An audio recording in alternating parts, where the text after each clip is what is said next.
What is going on, everybody? ZyoniK here, and in today's video we have this is my favorite feature on PvPoke, and it's my favorite time of the season to see updated information. If you guys have been around the channel long enough, you guys know what this is. This is the top performers, top teams, top Pokemon performing in the meta so far this week. This all comes from the practice battles on PvPoke.com along with data simulation, so you can get a good consensus on what's working well, which then creates this is working well, but then also creates an anti-meta to that, right?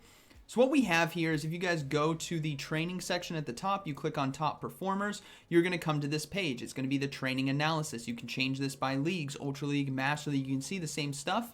But what this does is it gives you some rankings that Malamar is actually the top performing Pokemon along with Shadow Feraligatr in the Open Great League. That is so cool to see. What we also see is if you scroll down, you get the top performing teams. And this is where I love to try these teams out. Like, it's great building your own team. It's great finding something that works. But it's also nice to check top performing teams, pick one that looks really good, that I know well, and run with it. So one, for example, would be Whiscash, Dugong, and Alolan Marowak. That's right up my alley. I mean, Dugong was in 11 out of 10 videos in the previous seasons. Alolan Marowak is the GOAT, and Whiscash is really strong. But these are some great teams, so let's talk about some of them. First is going to be Clodsire, Gastrodon, and Jumpluff. Comes at no surprise, these are very top meta picks. What you guys can do is if you click the little eyeball here, this will bring you to the team builder, where it gives you the actual team, much like if you built it yourself, right? It brings into the team building section. You can see the movesets that it has. So you got Poison Sting, Earthquake, Stone Edge, and all of that. It's running with Aerial Ace and Energy Ball, Mud Slap, Body Slam. And then you can see their simulations against the meta. Now, one thing I would recommend, this is an advanced tooltip. So if you click the advanced there, you change the scorecard to 80, and you also show shadow Pokemon in results. This gives you a bigger picture on what you're facing off against. And again, some of you guys had comments before on my previous video where I talked about this section. X's are good in this format. Circles are bad because it is simulating Clodsire against our Pokemon. So Clodsire versus, right here, versus Gastrodon is a loss. Clodsire loses to Gastrodon, which in turn means our Gastrodon is beating Clodsire. So X's are good, circles are bad from the team building scorecard, right? Just wanted to verify that for you all because I saw a lot of common questions in a previous video about that where they thought circles are good, and that's in if you're doing a single battle simulation. So let me just showcase that for you real quick. You see how Clodsire's on the left, right? If we put Gastrodon on the left and Clodsire on the right, it then becomes circles. And typically what you'll do is you'll put your own Pokemon on the left and the enemy Pokemon on the right. So in this case, circles are good, X's are bad, but back on team building, X's are good, circles are bad. I hope that clarifies that up so you guys have no issues. So the more reddish pink that you see, the better. And there's not a lot in the top meta that is beating this team. Clodsire, Gastrodon, and Jumpluff. But I tell you what, there's going to be some good core breakers. And I mentioned these earlier. If you scroll down a bit, potential threats. Abomasnow is going to be a big one this season. It has the capability to tear apart Clodsire, Jumpluff, or Clodsire, Mandibuzz core. It's going to struggle if there's going to be Talonflames, which counters that, right, with Incinerate. And it also has the Energy Ball or the just neutral damage there against Gastrodon with Powder Snow, for example. So there's going to be some good core breakers. Drifblim is going to be another one. I actually showcased Drifblim in my first video this season. If you guys haven't seen those battles, I used Drifblim and Shadow Kanto Marowak as my core group, or my core of my team, which was really, really good. Frostlass is going to be strong. Again, Mandibuzz could counteract that. But you guys can kind of see, against the top meta, this team performs really well. But there are outlying core breakers that can do well. So that is going to be team 1, top meta. Now let's take a look at team number 2. This is going to be Whiscash, Dugong, and Marowak. This is one that catches my eye because I love Dugong and Marowak, and that's what I would suggest. If you guys see a team here where it's like, oh my goodness, you love Skeledirge, this might be a team you want to check out. Azumarill, Sandslash, and Skeledirge, that actually sounds really good. Skeledirge in this situation I think would be the safe swap, just because you don't want to have Sandslash safe swap because it's double weak to fire and fighting, so that's gonna be tough. But let's take a look at team number 2. I know we have a Whiscash, Dugong, which are both weak to grass technically, but you guys got to remember Dugong has Ice Shard and Icy Wind. So in this kind of situation, I wouldn't be surprised if Dugong is the safe swap on this team. But as you can see, we got to change the advanced settings. It'll do this every time when you go to a new team from the top performers, right? As you can see, there's not as many X's as a previous team, but it doesn't mean it can't handle some of these stuff. These are a lot closer. So if it's a soft circle, what I like to call, or an unfilled circle, it's a lot closer of a matchup than you might think. A hard circle is definitely a tougher loss, right? Feraligatr dominates Alolan Marowak with Shadow Claw and Hydro Cannon. So that's kind of what we're looking at. X's and O's look okay. Some of the top meta stuff is going to be tough to deal with, like Gastrodon could be a bit interesting, but I see Ice Shard and Icy Wind really carrying that, along with Whiscash and the potential Scald debuff. Feraligatr is going to be tough, so these two Pokemon would be tough to deal with. As you can see, the core breakers here are potential threats.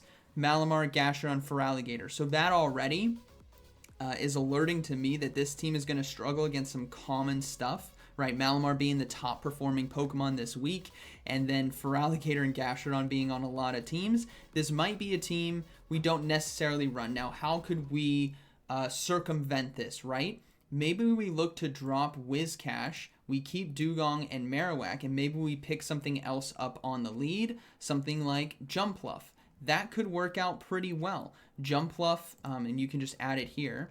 So if we add Jumpluff and move Whiscash, right? Do the X's and O's kind of look a bit better? Yeah, I mean, we hard cover Feraligatr, Gastrodon, and these guys, Malamar as well. So maybe Jumpluff lead, Alolan Marowak anchor, and Dugong safe swap.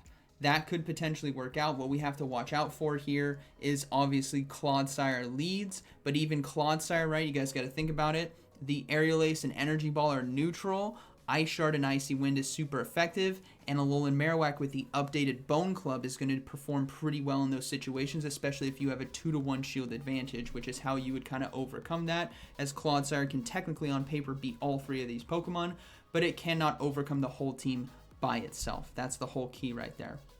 And as you can see, the potential threats change, right? They go from Feraligatr, Gastrodon, Malamar into Clodsire, Bastiodon, Dunsparce, which is a lot more manageable with this team because you have Drill Run, right, for super effective. You have Icy Wind for super effective. I'm talking about Bastiodon and Clodsire.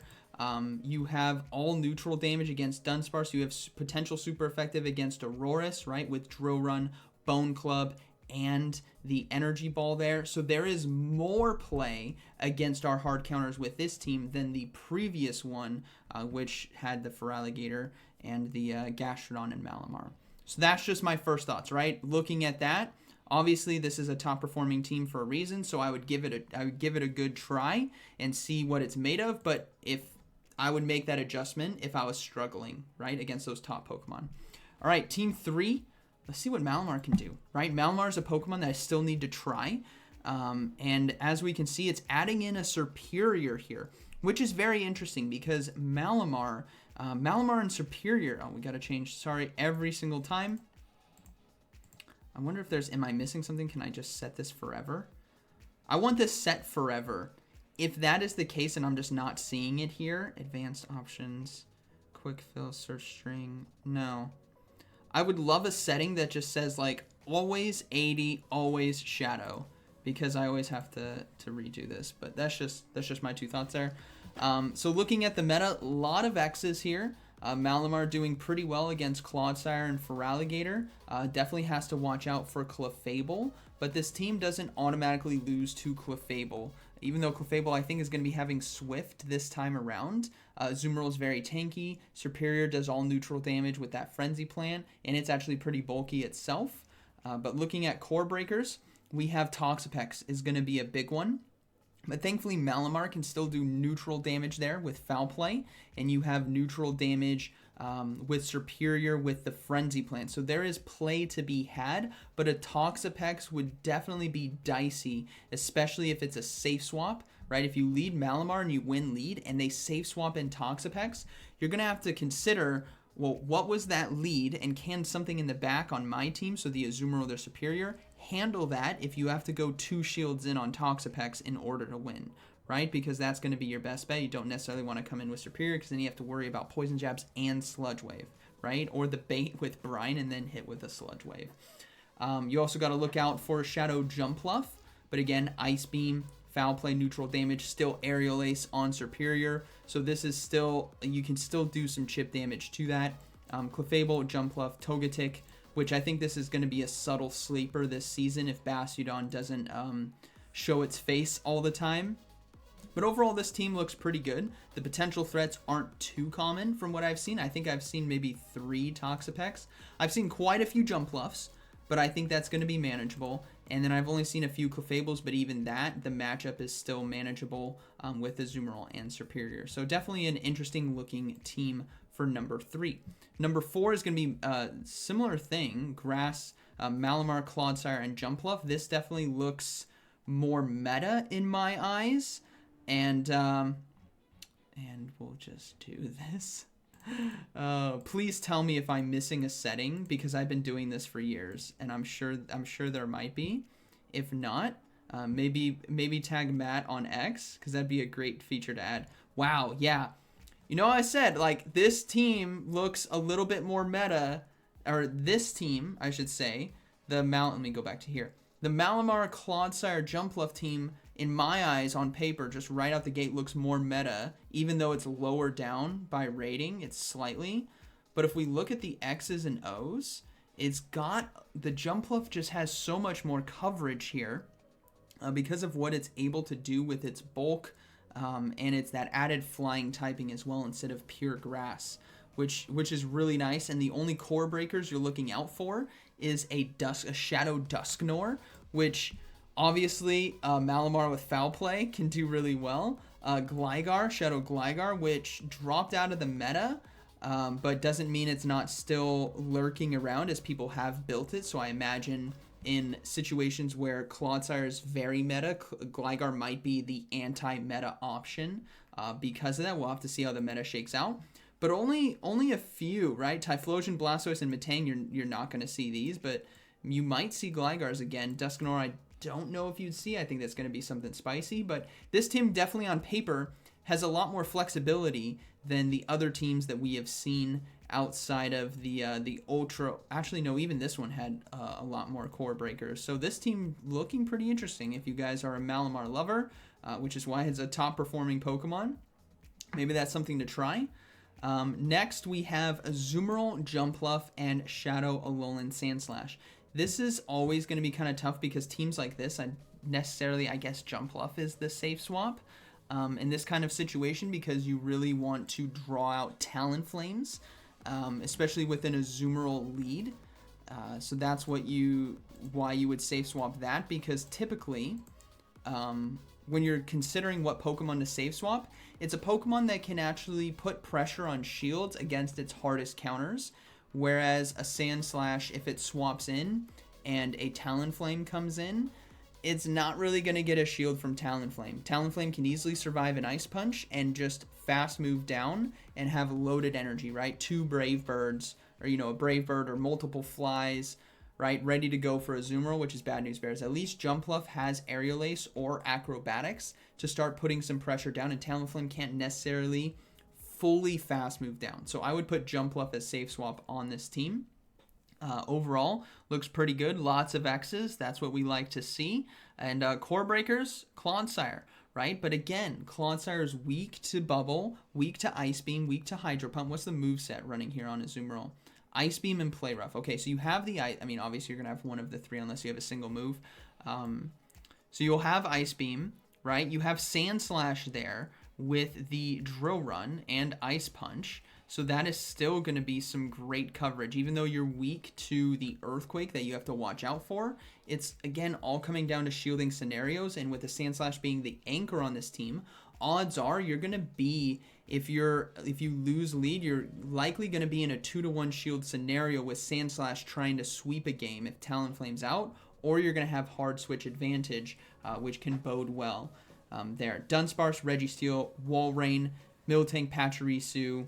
There's quite a few here, but overall this team looks pretty good. Having Clodsire as your biggest potential threat is tough because it's everywhere, but it's manageable, right? It's completely manageable. Azumarill can do well.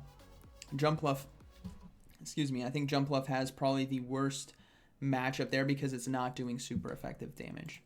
Okay, next team. This was one that caught my eye. The Azumarill, Sandslash, and Skeledirge. Skeledirge safe swap, guys. If you haven't used it yet, if you haven't invested in it, if you've been away for a hot minute and you've come back with this season looking at the updates, let me just tell you that Skeledirge is S tier. It is used in play Pokemon tournaments. It won EUIC with Emmy Weedle this last year. And it's because it has access. It's a fire ghost, so like a Alolan Marowak, but it has disarming voice. This thing is beautiful. That means any dark type Pokemon, Mandibuzz, Umbreon, Malamar, they have to watch out for it. Incinerate is incredible, and Shadow Ball hits like a truck. Skeledirge is worth it. If you guys haven't built it yet, please do build it. It's very good. Now, Skeledirge in this meta is gonna have a tough time with how popular Feraligatr and Gastrodon are. But what's great about Skeledirge is the Shadow Ball hits so hard. And if you're safe swapping in a Skeledirge, the Gastrodon could not come out any faster, right? It sees a Skeledirge, it's out onto the field instantly, which frees up the Shadow Alolan Sandslash to sweep games. So this is gonna be a scenario where you lose lead, safe swap Skeledirge, try to get yourself a 2-to-1 shield advantage. If you don't, at least soften it up so Azumarill can load up to get yourself the 2-to-1 shield advantage coming back in, and then let Alolan Sandslash sweep. Potential threats here, there's a lot. It's all the top meta stuff. Clodsire, Feraligatr, Gastrodon, Dunsparce. Also Shadow Donphan, which is looking spicy and strong this season. But I think this team has some play, because Skeledirge, if it gets ahead on energy, it can really overwhelm some people, and you can bait with disarming voice, which is very cool. All right, we'll look at a couple more here. Where were we at? We're at this one.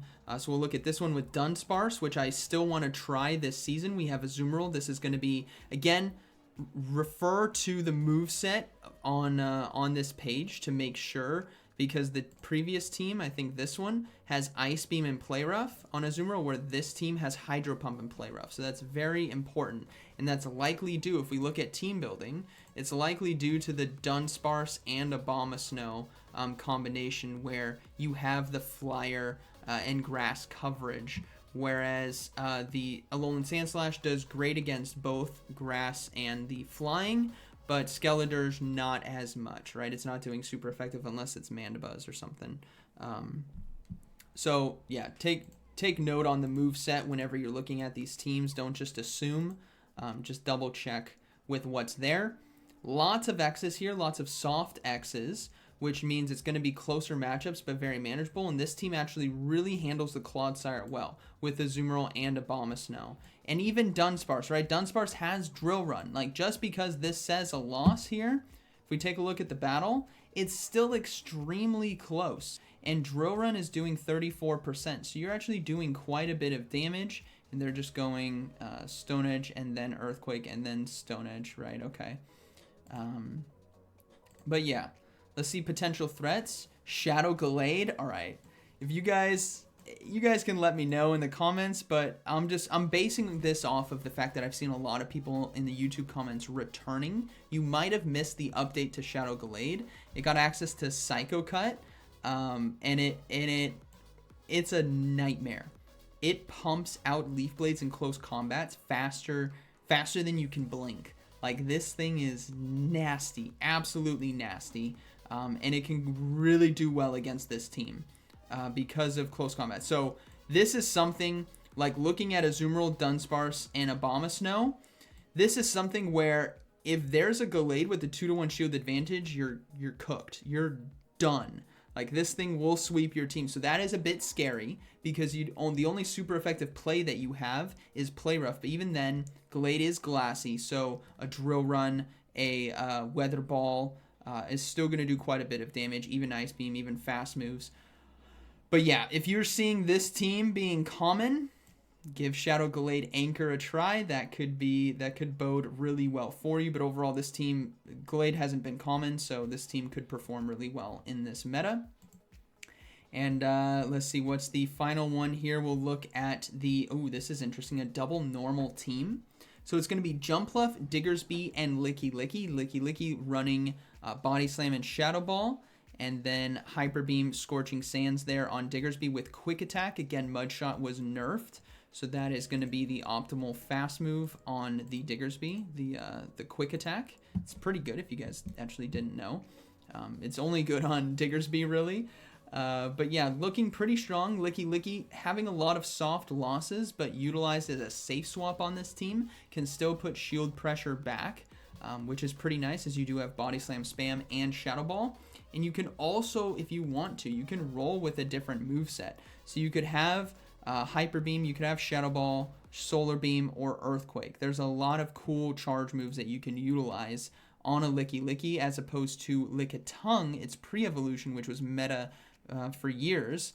It only had one moveset, right? Power Whip and Body Slam. You knew what the moveset was, what it did, but now Licky Licky is a big threat because if Bastiodon comes in thinking it's just a Shadow Ball and it gets hit with an Earthquake, well, there you go. All right. Core breakers here, we have Alolan Sandslash, Shadow Regirock, and then some more spicy picks. Shadow Regirock is still super spicy, so really this team only has to look out for Shadow Alolan Sandslash, normal Alolan Sandslash, I would imagine Shadow as well, because it core breaks the Jumpluff Diggersby. So again, you got to look at what they're weak to.